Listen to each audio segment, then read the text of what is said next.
La rencontre Martineau du Trizac. Ah, ça regarde mal. Ça regarde mal. Il commente l'actualité dans le calme et la sérénité. Arrête de te plaindre, arrête de chialer. Une génération de flambous, de mollassons. Des propos sérieux et réfléchis. Tu me niaises-tu? Ben oui. Brut de bouche. La sagesse en bouteille. Tu sais, Richard, il y a des fois, moi, je me remets en question. Là-dessus, on n'est pas pareil.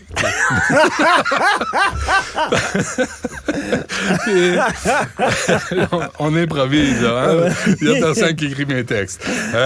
Donc, tu sais, je lisais les articles pour le comité des sages là, sur les trans et non-binaires. Puis là, L'identité de genre. L'identité de genre. Et là, effectivement, un comité sur l'avortement où il n'y a pas de femmes, ça pose problème. Ouais. Par contre, OK. là, j'ai sorti un article parce que, tu sais, j'avais interviewé l'avocat britannique Robert Wintermute, qui était censé faire une conférence à McGill. Oui. Et parmi ceux et celles, je sais pas lesquels, s'étaient opposés, s'étaient arrangés pour empêcher la conférence d'avoir lieu, il y avait Céleste Trianon, qui est citée partout aujourd'hui, là.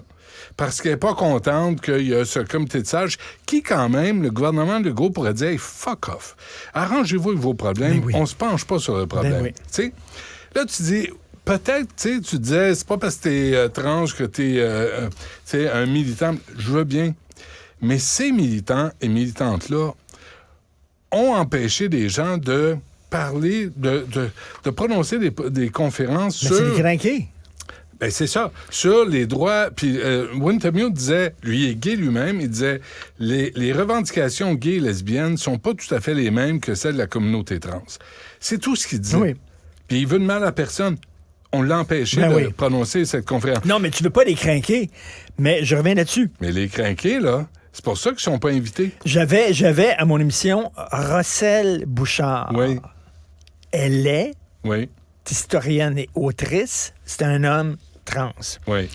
Lui, il dit, selon les chiffres, il y a une personne sur 200 et non-binaire trans. Puis il dit, c'est de la foutaise. C'est de la bullshit. Il dit, c'est pas vrai, là. Il dit, c'est pas vrai qu'il y en a tant que ça. Il dit, moi, j'ai souffert vraiment. Moi, je souffre de dysphorie de genre. Moi, là, ça a été difficile, là. Mais mon opération, puis j'étais marié, là. Puis ça a été très dur. Il dit, pour que j'ai fait ça, là. Il était adulte. Oui. Il était adulte. Il dit, pour que j'ai fait ça, c'est que je souffrais en tabarnouche. Mais elle dit, elle dit, que les gens qui se lèvent le matin puis disent, finalement, je vais essayer ça. Je suis une femme, c'est ça. Tu sais, il dit, cette personne-là passe dans l'hôpital, puis ça a l'air cool, moi, il a essayé ça. Mais il dit, il y en a trop. Puis il dit, LGBTQ, il dit, c'est de la foutaise, c'est de la bullshit totale. Donc, elle est une trans. Et elle a un regard critique extrême sur ça. Donc, tu sais, une femme comme elle pourrait être intéressante dans un comité comme ça. Effectivement. Mais tu sais, les militants... Mais elle est en minorité. Mais les militants et militantes qui encouragent la censure, qui insultent quiconque qui n'est pas d'accord avec eux et elle, moi, je veux pas ça sur un comité de sages. Je veux pas ça dans un rapport officiel pour le gouvernement. Parce que là, ce qu'on veut, c'est aider... Oui, mais c'est sûr. C'est aider les gens. Là-dessus, mais tu sais, tu dis... Il aurait pu en trouver. Il aurait peut-être pu en trouver. Cela dit, tu parles de censure. Tu as vu l'histoire du Montréal Campus? Mario Dumont avait hier, je crois, son émission, le rédacteur en chef du Montréal Campus, puis Isabelle Haché en parle dans la presse aujourd'hui. Ils font un très bon journal étudiant, puis ça. Ils font leur page couverture avec... de plus en plus d'étudiants ont peur d'aller dans les assemblées générales étudiantes parce que quand ils sont pas d'accord avec les gens qui gèrent l'association étudiante, ils se font insulter, ils se font crier après, tout ça. Puis ils disent, ça, c'est une affaire qu'on sait depuis longtemps. Quand c'est des votes de grève, ça dure des heures, puis c'est rien que les crinqués qui restent à la fin puis qui votent. Bon, ils ont tous fait un reportage là-dessus. Il y a des étudiants, des militants qui sont pour la démocratie, antifascistes. Ils ont pris les Montréal Campus puis ils ont tout crissé ça aux poubelles. Parce qu'ils veulent pas que les gens lisent ça. Ils veulent pas que les gens lisent ça. Après ça, ils disent, nous autres, on est contre les fascistes. Attends une minute. Empêcher une idée de circuler. Cacher une idée parce qu'elle ne va pas dans ton sens, c'est, selon moi, la définition même du fascisme. Non? Oui, absolument. Je raconte ça. Puis sais-tu quoi? Mathieu Bock-Côté, L'intellectuel de sa génération le plus important au Québec, qui cartonne là-bas, son livre, vient de sortir un livre, son livre est en tête des ventes, des essais politiques en France. Il y a eu un texte dans les journaux, dans le Journal de Montréal.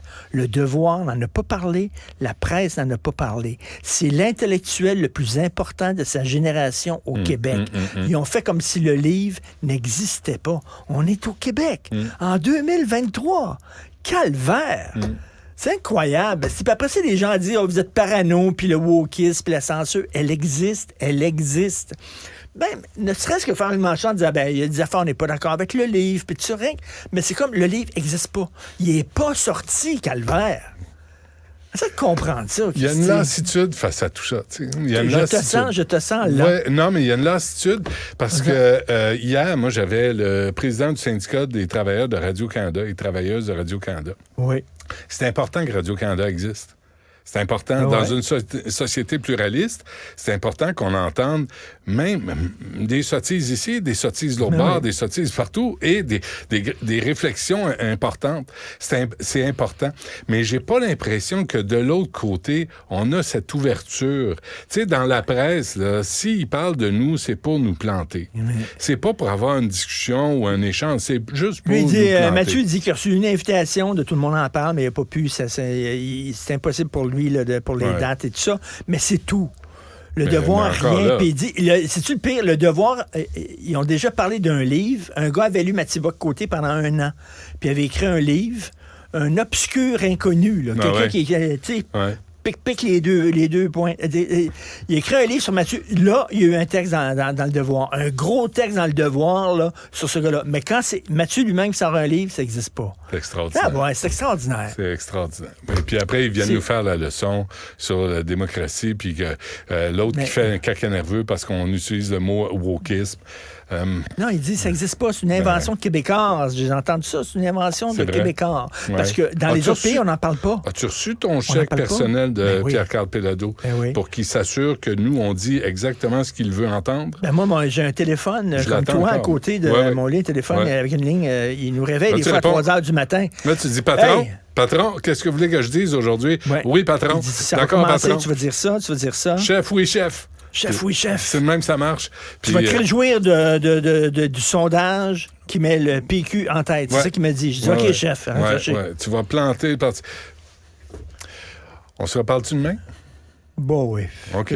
Et on va avoir d'autres bonnes nouvelles comme ça sur l'état fantastique de la démocratie et de la diversité d'opinion. Parce que ces gens-là disent, nous autres, la diversité, c'est important. Oui, toutes les diversités. Effectivement, ça prend des petits, des grands, des gros, des hommes, des femmes, des non-binaires, ça.